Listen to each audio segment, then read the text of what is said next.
And next we have Dylan in Knoxville, Tennessee. Extremely unusual. Hello, Dylan? Hi.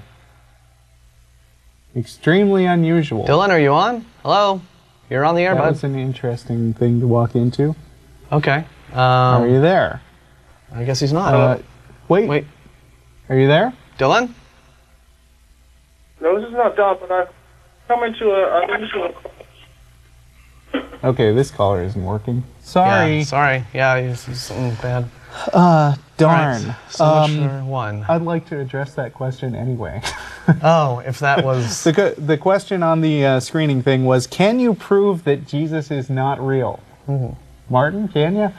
We're not trying to prove that Jesus is not real. Yeah. We're just responding to the claims and the arguments that we get from theists. In terms of if you want to ask, do we think there was a historical Jesus? My answer is, there probably was, to some degree, an actual historical figure who might have inspired the gospel character.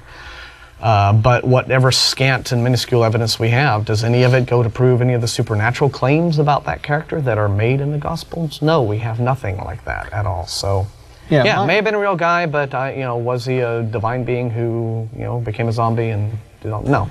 My answer that I've written about at length on the blog is there may have been a real guy named Jesus who was vaguely a jumping off point for the stories about Jesus who was written about in the Bible. I don't know whether there was or not. I think it's too far back in history for historians to really be sure, and there's not enough contemporary writings about it. But if there was a Jesus, I think he's as much the Jesus of the Bible as Larry David's friend Kramer was the real Kramer from Seinfeld.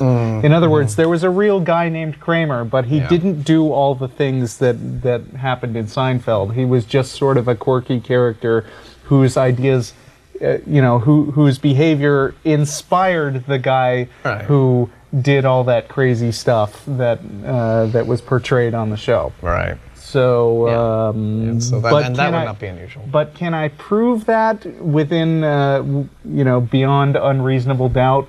No. I mean, no, except to say that I don't think that any evidence indicates that somebody can curse a fig tree and make it die and turn, and feed people with one loaf and fish. And when you get right down to it, whether or not Jesus existed, I think, is not quite so relevant to us and to atheists in America as the fact that Christianity definitely does exist. And so we have to deal with that in our day-to-day lives. So, that's more relevant.